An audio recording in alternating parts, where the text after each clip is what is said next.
देश और दुनिया की सबसे मशहूर कहानियाँ हिंदी में रोशनी के संग। चलिए शुरू करते हैं आज की कहानी। हमारे बहुत से श्रोताओं की पुरजोर मांग पर मैं आज आपके लिए शुरू करने जा रही हूँ धर्मवीर भारती जी द्वारा लिखे गए एपिक नॉवेल गुनाहों का देवता की रिकॉर्डिंग। तो चलिए आज की हमारी इस मुलाकात में मैं सुनाती हूँ आपको इसका भाग 1। अगर पुराने जमाने के नगर देवताओं की और ग्राम देवताओं की कल्पनाएं आज भी मान्य होती तो मैं कहता कि इलाहाबाद का नगर देवता जरूर कोई रोमांटिक कलाकार है। ऐसा लगता है कि इस शहर की बनावट, गठन, जिंदगी और रहन सहन में कोई बंधे बंधाए नियम नहीं, कहीं कोई कसाव नहीं। हर जगह एक स्वच्छंद खुलाव, एक बिखरी हुई सी अनियमितता। बनारस की गलियों से भी पतली गलियां और लखनऊ की सड़कों से चौड़ी सड़कें। यॉर्कशायर और ब्राइटन के उपनगरों का मुकाबला करने वाले सिविल लाइंस और दलदलों की गंदगी को मात करने वाले मोहल्ले। मौसम में भी कहीं कोई सम नहीं, कोई संतुलन नहीं। सुबह मलयजी, दोपहरें अंगारी तो शामें रेशमी। धरती ऐसी कि सहारा के रेगिस्तान की तरह बालू भी मिले, मालवा की तरह हरे भरे खेत भी मिले और ऊसर और परती की भी कमी नहीं। सचमुच लगता है कि प्रयाग का नगर देवता स्वर्ग कुंजों से निर्वासित कोई मनमौजी कलाकार है जिसने सृजन में हर रंग के डोरे हैं। और चाहे जो भी हो, मगर इधर कार्तिक तथा उधर बसंत के बाद और होली के बीच के मौसम से इलाहाबाद का वातावरण नेस्ट्रेशियम और पैंजी के फूलों से भी ज्यादा खूबसूरत और आम के बौरों की खुशबू से भी ज्यादा महकदार होता है। सिविल लाइंस हो या एल्फ्रेड पार्क, गंगा तट हो या खुसरू बाग, लगता है कि हवा एक नटखट दोशीजा की तरह कलियों के आंचल और लहरों के मिजाज से छेड़खानी करती चलती है। और अगर आप सर्दी से बहुत नहीं डरते तो आप जरा एक ओवरकोट डालकर सुबह सुबह घूमने निकल जाएं तो इन खुली हुई जगहों की फिजा इठलाकर आपको अपने जादू में बांध लेगी। खास तौर से पौ फटने के पहले तो आपको एक बिल्कुल नई अनुभूति होगी। बसंत के नए नए मौसमी फूलों के रंग से मुकाबला करने वाली हल्की सुनहरी बाल सूर्य की अंगुलियां सुबह की राजकुमारी के गुलाबी वक्ष पर बिखरे हुए भौराले गेसुओं को धीरे धीरे हटाती जाती हैं और क्षितिज पर सुनहली तरुणाई बिखर पड़ती है। एक ऐसी ही खुशनुमा सुबह थी और जिसकी कहानी मैं कहने जा रहा हूं वह सुबह से भी ज्यादा मासूम युवक प्रभाती गाकर फूलों को जगाने वाले देवदूत की तरह एल्फ्रेड पार्क के लॉन पर फूलों की सरजमीन के किनारे किनारे घूम रहा था। कत्थई स्वीट पी के रंग का पश्मीने का लंबा कोट जिसका एक कॉलर उठा हुआ था और दूसरे कॉलर में सरों की एक बत्ती बटन होल में लगी हुई थी। सफेद मक्खन जीन की पतली पैंट और पैरों में सफेद जरी की पेशावरी सैंडलें। भरा हुआ गोरा चेहरा और ऊंचे चमकते हुए माथे पर झूलती हुई एक रूखी भूरी लट। चलते चलते उसने एक रंग बिरंगा गुच्छा इकट्ठा कर लिया था और रह रह कर वह उसे सूंघ लेता था। पूरब के आसमान की गुलाबी पंखुड़ियां बिखरने लगी थी और सुनहले पराग की एक बौछार सुबह के ताजे फूलों पर बिछ रही थी। अरे, सुबह हो गई, उसने चौंक कर कहा और पास के एक बेंच पर बैठ गया। सामने एक माली आ रहा था। क्यों जी, लाइब्रेरी खुल गई? अभी नहीं बाबूजी, उसने जवाब दिया। वह फिर संतोष से बैठ गया और फूलों की पंखुड़ियां नोच कर नीचे फेंकने लगा। जमीन पर बिछाने वाले सोने की चादर परतों पर परतें बिछाती जा रही थीं और पेड़ों की छाया का रंग गहराने लगा था। उसकी बेंच के नीचे फूलों की चुनी हुई पत्तियां बिखरी थीं और अब उसके पास सिर्फ एक फूल बाकी रह गया था। हल्के फलसाई रंग के उस फूल पर गहरे बैंगनी डोरे थे। हेलो कपूर, सहसा किसी ने पीछे से कंधे पर हाथ रखकर कहा। यहाँ क्या झक मार रहे हो सुबह सुबह? उसने मुड़कर पीछे देखा। आओ ठाकुर साहब, आओ बैठो यार, लाइब्रेरी खुलने का इंतजार कर रहा हूँ। क्यों, यूनिवर्सिटी लाइब्रेरी चार्ट डाली, अब इसे तो शरीफ लोगों के लिए छोड़ दो। हाँ हाँ, शरीफ लोगों के लिए ही छोड़ रहा हूँ। डॉक्टर शुक्ला की लड़की है ना, वह इसकी मेंबर बनना चाहती थी तो मुझे आना पड़ा, उसी का इंतजार भी कर रहा हूँ। डॉक्टर शुक्ला तो पॉलिटिक्स डिपार्टमेंट में है। नहीं, गवर्नमेंट साइकोलॉजिकल ब्यूरो में। और तुम पॉलिटिक्स में रिसर्च कर रहे हो? नहीं, इकोनॉमिक्स में। बहुत अच्छे। तो उनकी लड़की को सदस्य बनवाने आए हो? कुछ अजब स्वर में ठाकुर ने कहा। छी, कपूर ने हंसते हुए कहा, कुछ अपने को बचाते हुए। यार तुम जानते हो कि मेरा उनसे कितना घरेलू संबंध है। जब से मैं प्रयाग में हूं उन्हीं के सहारे हूं, और आजकल तो उन्हीं के यहाँ पढ़ता लिखता भी हूं। ठाकुर साहब हंस पड़े। अरे भाई, मैं डॉक्टर शुक्ला को जानता नहीं क्या? उनका सा भला आदमी मिलना मुश्किल है। तुम सफाई व्यर्थ में दे रहे हो। ठाकुर साहब यूनिवर्सिटी के उन विद्यार्थियों में से थे जो बराए नाम विद्यार्थी होते हैं, और कब तक वे यूनिवर्सिटी को सुशोभित करते रहेंगे इसका कोई निश्चय नहीं। अच्छे खासे रुपए वाले व्यक्ति थे और घर के तालुकेदार, हंसमुख, फप्तियां कसने में मजा लेने वाले, मगर दिल के साफ, निगाह के सच्चे। बोले, एक बात तो मैं स्वीकार करता हूं कि तुम्हारी पढ़ाई का सारा श्रेय डॉक्टर शुक्ला को है। तुम्हारे घर वाले तो कुछ खर्चा भेजते नहीं। नहीं, उनसे अलग ही होकर आया था। समझ लो कि इन्होंने किसी न किसी बहाने मदद की है। अच्छा आओ, तब तक लोटस पॉन्ड तक ही घूम लें, फिर लाइब्रेरी भी खुल जाएगी। दोनों उठकर एक कृत्रिम कमल सरोवर की ओर चल दिए जो पास में ही बना हुआ था। सीढ़ियां चढ़कर ही उन्होंने देखा कि एक सज्जन किनारे बैठे कमलों की ओर एक टक देखते हुए ध्यान में तल्लीन है। छिपकली से दुबले पतले बालों की एक लठ माथे पर झूमती हुई। कोई प्रेमी है या कोई फिलोसफर है? देखा ठाकुर? नहीं यार, दोनों से निकृष्ट कोटि के जीव हैं। ये कवि हैं, मैं इन्हें जानता हूँ। ये रविंद्र बिसरिया है, एमए में पढ़ता है। आओ मिलाएं तुम्हें। ठाकुर साहब ने एक बड़ा सा घास का तिनका तोड़कर पीछे से चुपके से जाकर उसकी गर्दन गुदगुदाई। बिसरिया चौंक उठा, पीछे मुड़कर देखा और बिगड़ गया। ये क्या बदतमीजी है ठाकुर साहब? मैं कितने गंभीर विचारों में डूबा था। और सहसा बड़े विचित्र स्वर में आंखें बंद कर बिसरिया बोला, आह, कैसा मनोरम प्रभात है। मेरी आत्मा में घोर अनुभूति हो रही थी। कपूर बिसरिया की मुद्रा पर ठाकुर साहब की ओर देखकर मुस्कुराया और इशारे में बोला, है यार शगल की चीज, छेड़ो यार।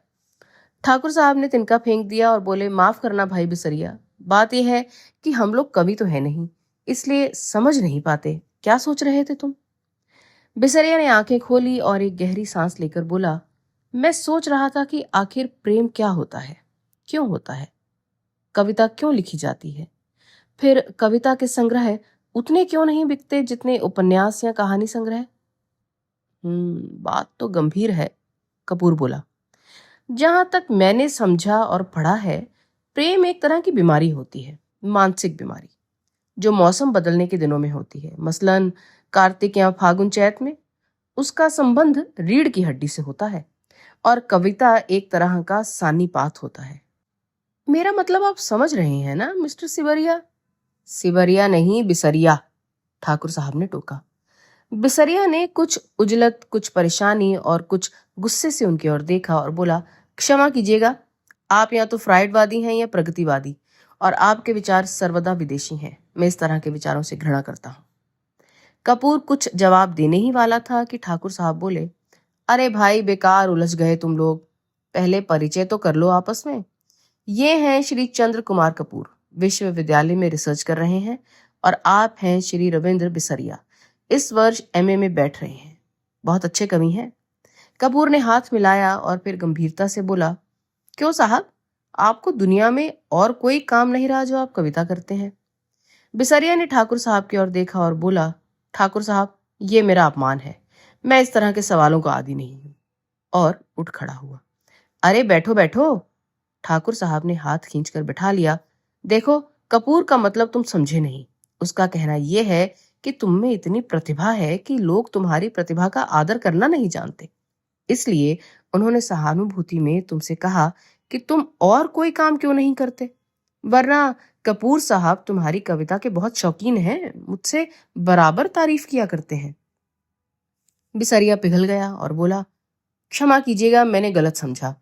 अब मेरा कविता संग्रह छप रहा है, मैं आपको अवश्य भेंट करूंगा।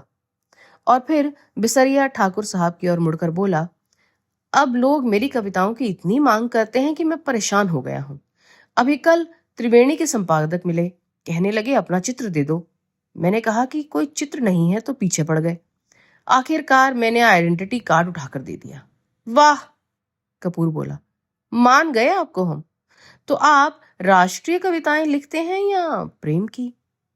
जब जैसा अवसर हो, ठाकुर साहब ने जड़ दिया। वैसे तो ये वॉर फ्रंट का कवि सम्मेलन, शराबबंदी कॉन्फ्रेंस का कवि सम्मेलन, शादी ब्याह का कवि सम्मेलन, साहित्य सम्मेलन का कवि सम्मेलन सभी जगह बुलाए जाते हैं। बड़ा यश है इनका।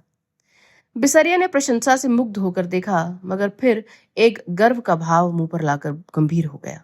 कपूर थोड़ी देर चुप रहा, फिर बोला, तो कुछ हम लोगों को भी सुनाइए ना। अभी तो मूड नहीं है, बिसरिया बोला। ठाकुर साहब बिसरिया को पिछले 5 सालों से जानते थे। वे अच्छी तरह जानते थे कि बिसरिया किस समय और कैसे कविता सुनाता है। अतः बोले, ऐसे नहीं कपूर, आज शाम को आओ, जरा गंगा जी चलें, कुछ बोटिंग रहे, कुछ खाना पीना रहे, तब कविता भी सुनना। कपूर को बोटिंग का बेहद शौक था। फौरन राजी हो गया और शाम का विस्तृत कार्यक्रम बन गया। इतने में एक कार उधर से लाइब्रेरी की ओर गुजरी। कपूर ने देखा और बोला, अच्छा ठाकुर साहब, मुझे तो इजाजत दीजिए, अब चलूं लाइब्रेरी में, वो लोग आ गए हैं। आप कहाँ चल रहे हैं? मैं जरा जिमखाने की ओर जा रहा हूं। अच्छा भाई, तो शाम की बात पक्की रही? बिल्कुल पक्की, कपूर बोला और चल दिया।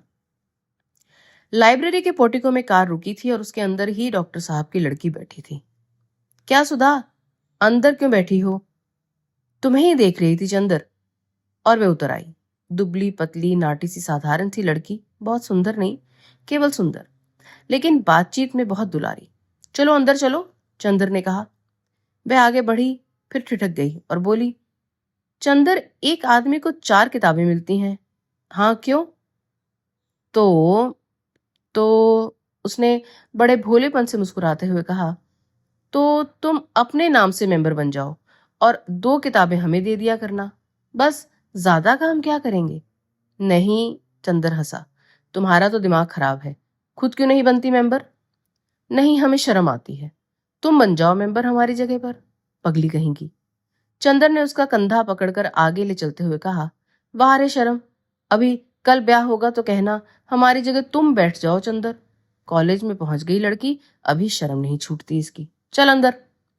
और वह हिचकती ठिठकती झेंपती और मुड़ मुड़कर चंदर की ओर रूठी हुई निगाहों से देखती हुई अंदर चली गई। थोड़ी देर बाद सुधा 4 किताबें लादे हुए निकली। कपूर ने कहा, लाओ मैं ले लेता हूं। तो बांस की पतली टहनी की तरह लहराकर बोली, सदस्य मैं हूं, तुम्हें क्यों दूं किताबें? और जाकर कार के अंदर किताबें पटक दी। फिर बोली, आओ बैठो चंदर, मैं अब घर जाऊंगा। ये देखो। उसने भीतर से कागजों का एक बंडल निकाला और बोली, देखो ये पापा ने तुम्हारे लिए दिया है, लखनऊ में कॉन्फ्रेंस है, वहीं पढ़ने के लिए निबंध लिखा है उन्होंने। शाम तक ये टाइप हो जाना चाहिए। जहां संख्याएं हैं वहां खुद आपको बैठकर बोलना होगा। और पापा सुबह से ही कहीं गए हैं, समझे जनाब? उसने बिल्कुल अल्हड़ बच्चों की तरह गर्दन हिलाकर शोक स्वरों में कहा। कपूर ने बंडल ले लिया और कुछ सोचता हुआ बोला, लेकिन डॉक्टर साहब का हस्तलेख, इतने पृष्ठ, शाम तक कौन टाइप करके देगा?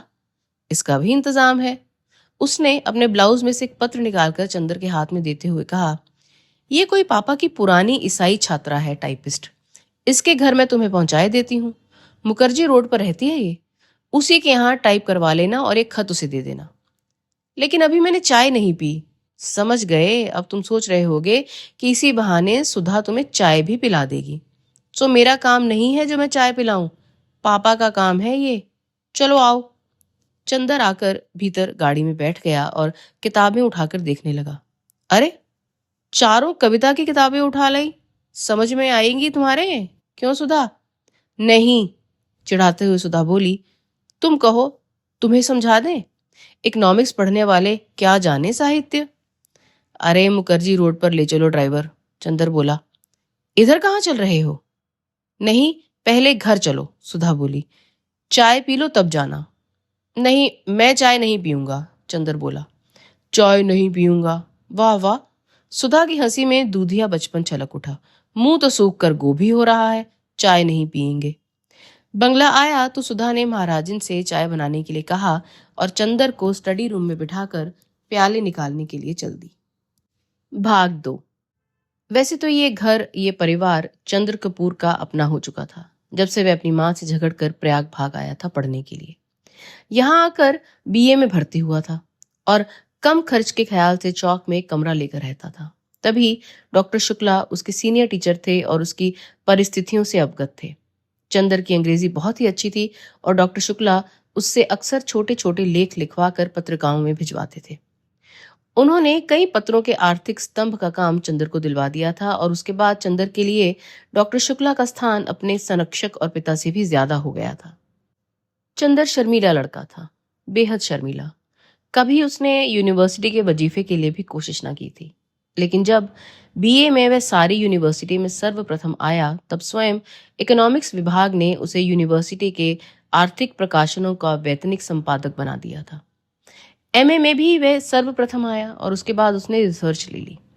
उसके बाद डॉक्टर शुक्ला यूनिवर्सिटी से हटकर ब्यूरो में चले गए थे। अगर सच पूछा जाए तो उसके सारे करियर का श्रेय डॉक्टर शुक्ला को था, जिन्होंने हमेशा उसकी हिम्मत बढ़ाई और उसको अपने लड़के से बढ़कर माना। अपनी सारी मदद के बावजूद डॉक्टर शुक्ला ने उससे इतना अपनापन बनाए रखा कि कैसे धीरे धीरे चंदर सारी गैरियत खो बैठा, ये उसे खुद नहीं मालूम। ये बंगला, इसके कमरे, इसके लॉन, इसकी किताबें, इसके निवासी सभी कुछ जैसे उसके अपने थे और सभी का उससे जाने कितने जन्मों का संबंध था। और ये नन्ही दुबली पतली रंगीन चंद्र किरण सी सुधा आज से वर्षों पहले ये 7वीं पास करके अपनी बुआ के पास यहाँ आई थी। तब से लेकर आज तक कैसे वह भी चंदर की अपनी होती गई, इसे चंदर खुद नहीं जानता था। जब वह आई थी तब वह बहुत शर्मीली थी, बहुत भोली। 8वीं में पढ़ने के बावजूद वह खाना खाते वक्त रोती थी, मचलती थी, अपनी कॉपी फाड़ डालती थी और जब तक डॉक्टर साहब उसे गोदी में बिठाकर मनाते नहीं थे, वह स्कूल नहीं जाती थी। 3 बरस की अवस्था में ही उसकी माँ चल बसी थी और 10 साल तक वह अपनी बुआ के पास एक गांव में रही थी। अब 13 वर्ष की होने पर गांव वालों ने उसकी शादी पर जोर देना शुरू किया और शादी ना होने पर गांव की औरतों ने हाथ नचाना और मुंह मटकाना शुरू कर दिया। तो डॉक्टर साहब ने उसे इलाहाबाद बुलाकर 8वीं में भर्ती करा दिया। जब वह आई थी तो आधी जंगली थी। तरकारी में घी कम होने पर वह महाराजन का चौका जूठा कर देती थी और रात में फूल तोड़कर ना लाने पर अक्सर उसने माली को भी दांत काट खाया था। चंदर से जरूर वह बेहद डरती थी, पर न जाने क्यों चंदर भी उससे नहीं बोलता था। लेकिन जब 2 साल तक उसके ये उपद्रव जारी रहे और अक्सर डॉक्टर साहब गुस्से के मारे उसे ना साथ खिलाते थे और ना ही उससे बोलते थे, तो वह रो रो कर और सिर पटक पटक कर अपनी जान आधी कर देती थी। तब अक्सर चंदर ने पिता और पुत्री का समझौता करवाया था। अक्सर सुधा को डांटा था, समझाया था और सुधा घर भर से अल्हड़ पुरवाई और विद्रोही झोंके की तरह तोड़ फोड़ मचाती रहने वाली सुधा चंदर की आंख के इशारे पर सुबह की नसीम की तरह शांत हो जाती थी। कब और क्यों उसने चंदर के इशारों का ये मौन अनुशासन स्वीकार कर लिया था, ये उसे खुद नहीं मालूम था। और ये सभी कुछ इतने स्वाभाविक ढंग से इतना अपने आप होता गया कि दोनों में कोई भी इस प्रक्रिया से वाकिफ नहीं हो पाया था। कोई भी इसके प्रति जागरूक नहीं था। दोनों का एक दूसरे के प्रति अधिकार और आकर्षण इतना स्वाभाविक था जैसे शरद की पवित्रता या सुबह की रोशनी। और मजा तो ये था कि चंदर की शक्ल देखकर छिप जाने वाली सुधा इतनी ढीठ हो गई थी कि उसका सारा विद्रोह, सारी झुंझलाहट, मिजाज की सारी तेजी, सारा तीखापन और सारा लड़ाई झगड़ा सभी की तरफ से हटकर चंदर की ओर केंद्रित हो गया था।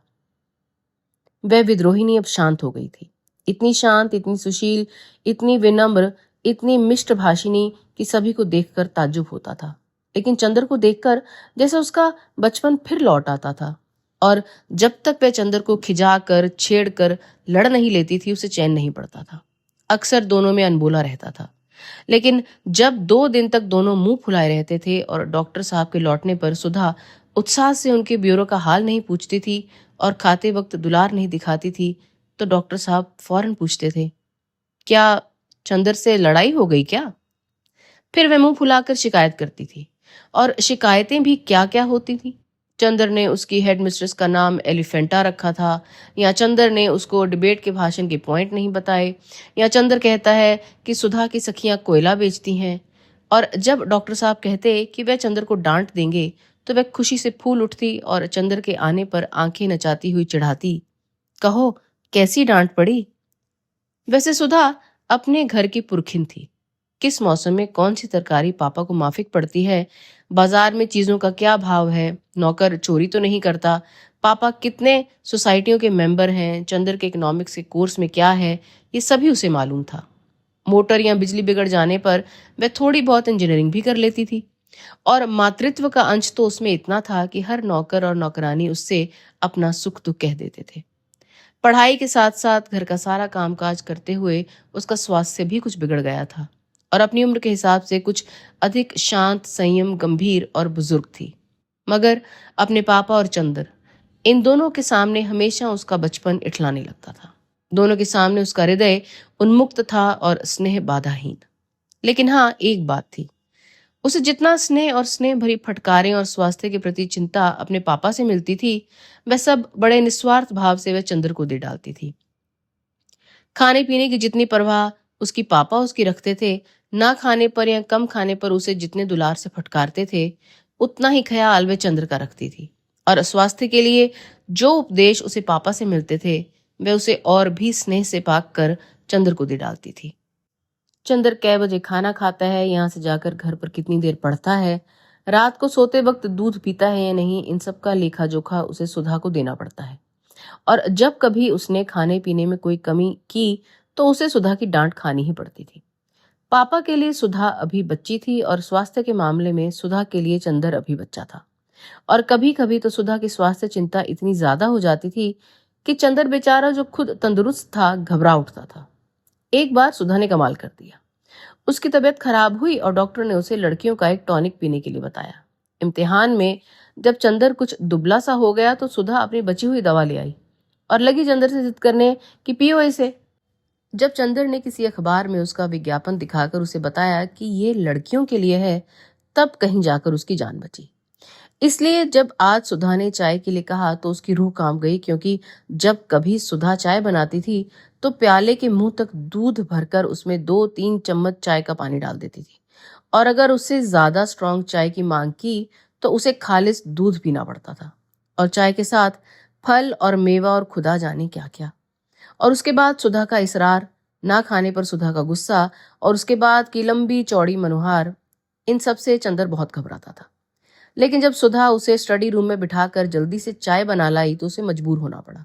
और बैठे बैठे निहायत बेबसी से उसने देखा कि सुधा ने प्याले में दूध डाला और उसके बाद थोड़ी सी चाय डाल दी। उसके बाद अपने प्याले में चाय डालकर और 2 चम्मच दूध डालकर आप ठाट से पीने लगी और बेतकल्लुफी से दूधिया चाय का प्याला चंदर के सामने खिसकाकर बोली, पीजिए, नाश्ता आ रहा है। चंदर ने प्याले को अपने सामने रखा और उसे चारों तरफ घुमाकर देखता रहा कि किस तरह से उसे चाय का अंश मिल सकता है। जब सभी ओर से प्याले में एक क्षीर सागर नजर आया तो उसने हार कर प्याला रख दिया। क्यों, पीते क्यों नहीं? सुधा ने अपना प्याला रख दिया। पिए क्या, कहीं चाय भी हो तो? और क्या, खालिस चाय पीजिएगा। दिमागी काम करने वालों को ऐसी ही चाय पीनी चाहिए। तो अब मुझे सोचना पड़ेगा कि मैं चाय छोड़ूं या रिसर्च। न ऐसी चाय मुझे पसंद है, न ऐसा दिमागी काम। लो, आपको विश्वास नहीं होता? मेरी क्लास फेलो है, गेसु काजमी, सबसे तेज लड़की है। उसकी अम्मी उसे दूध में चाय उबाल कर देती हैं। क्या नाम है तुम्हारी सहेली का? गेसु, बड़ा अच्छा नाम है। और क्या, मेरी सबसे पक्की दोस्त है और उतनी ही अच्छी जितना अच्छा नाम। जरूर जरूर, मुंह बिचकाते हुए चंदर ने कहा, और उतनी ही काली होगी जितने काले गेसु। धत, शर्म नहीं आती किसी लड़की के लिए ऐसा कहते हुए? और हमारे दोस्तों की बुराई करती हो तब? तब क्या, वे तो सब हैं ही बुरे। अच्छा, तो नाश्ता पहले फल खाओ। और वह प्लेट में छील छील कर संतरा रखने लगी। इतने में ज्यों ही वह झुककर एक गिरे हुए संतरे को नीचे से उठाने लगी कि चंदर ने झट से उसका प्याला अपने सामने रख लिया और अपना प्याला उधर रख दिया और शांत चित्त से चाय पीने लगा। संतरे की फांकें उसकी ओर बढ़ाते हुए ज्यों ही उसने घूंट चाय ली तो वह चौंक कर बोली, अरे ये क्या हुआ? कुछ नहीं, हमने उसमें दूध डाल दिया है। तुम्हें दिमागी काम बहुत करना होता है ना? चंदर ने ठाड़ से चाय घूंटते हुए कहा। सुधा कुड़ गई, कुछ बोली नहीं। चाय खत्म करके चंदर ने घड़ी देखी। अच्छा लाओ, क्या टाइप करना है, अब बहुत देर हो रही है। बस यहाँ तो 1 मिनट बैठना बुरा लगता है आपको। हम कहते हैं कि नाश्ते और खाने के वक्त आदमी को जल्दी नहीं करनी चाहिए। बैठिए ना। अरे तो तुम्हें कॉलेज की तैयारी नहीं करनी है क्या? करनी क्यों नहीं है? आज तो गेसु को मोटर पर लेते हुए तब जाना है। तुम्हारी गेसु और कभी मोटर पर चढ़ी है? जी, वे साबिर हुसैन काजमी की लड़की है, उसके यहाँ 2 मोटरें हैं और रोज तो उसके यहाँ दावतें होती रहती हैं। अच्छा, हमारी तो दावत कभी नहीं की। आहा, गेसु के यहाँ दावत खाएंगे इस मुंह से? जनाब, उसकी शादी भी तय हो गई है, अगले जाड़ों तक शायद हो भी जाए। छी, बड़ी खराब लड़की हो, कहाँ कहाँ रहता है ध्यान तुम्हारा। सुधा ने मजाक में पराजित होकर बहुत विजय भरी मुस्कान से उसकी ओर देखा। चंदर ने झेम कर निगाह नीची कर ली तथा सुधा पास आकर चंदर का कंधा पकड़कर बोली, अरे उदास हो गए? नहीं भैया, तुम्हारा भी ब्याह तय कराएंगे, घबराते क्यों हो? और एक मोटी सी इकोनॉमिक्स की किताब उठाकर वह बोली, लो इस मुटकी से ब्याह करोगे? लो बातचीत कर लो, तब तक मैं निबंध ले आऊं टाइप करने वाला। चंदर ने खिसियाकर बड़ी जोर से सुधा का हाथ दबा दिया। हाय, सुधा ने हाथ छुड़ाकर मुंह बनाते हुए कहा, लो बाबा, हम जा रहे हैं, काहे बिगड़ रहे हैं आप? और वह चली गई। डॉक्टर साहब का लिखा हुआ निबंध उठा लाई और बोली, लो ये निबंध की पांडुलिपि है। इसके बाद चंदर की ओर बड़े दुलार से देखती हुई बोली, शाम को आओगे? ना। अच्छा, हमें परेशान नहीं करेंगे, तुम चुपचाप पढ़ना, जब रात को पापा आ जाएं तो उन्हें निबंध की प्रतिलिपि देकर चले जाना। नहीं, आज शाम को मेरी दावत है ठाकुर साहब के यहाँ, तो उसके बाद आ जाना। और देखो, अब फरवरी आ गया है, मास्टर ढूंढ दो हमें। नहीं, ये सब झूठी बात है, हम कल सुबह आएंगे। अच्छा, तो सुबह जल्दी आना, और देखो मास्टर लाना मत भूलना, ड्राइवर तुम्हें मुखर्जी रोड पहुंचा देगा। वह कार में बैठ गया और कार स्टार्ट हो गई कि फिर से सुधा ने पुकारा। वह फिर उतरा। सुधा बोली, लो ये लिफाफा तो भूल ही गए थे, पापा ने लिख दिया है, उसे दे देना। अच्छा, कहकर फिर चंदर चला कि फिर से सुधा ने पुकारा, सुनो, एक बार में क्यों नहीं कह देती हो सब? चंदर ने झल्लाकर कहा, अरे बड़ी गंभीर बात है, देखो वहां कुछ ऐसी वैसी बात मत कहना लड़की से, वरना उसके यहाँ 2 बड़े बड़े बुलडॉग हैं। कहकर उसने गाल फुलाकर आंख फैलाकर ऐसी बुलडॉग की भंगिमा बनाई कि चंदर हंस पड़ा। सुधा भी हंस पड़ी। ऐसी थी सुधा और ऐसा था चंदर। तो दोस्तों, भाग 1 को आज यहीं समाप्त करते हैं और अपनी मुलाकात को भी। मैं जल्दी ही इसका अगला भाग लेकर आपसे मिलने दोबारा पहुंचूंगी। तब तक आप हमसे जुड़े रहिए और हमें सुनते रहिए। मैं हूं रोशनी और आप सुन रहे हैं बातचीत and short stories with Roshni.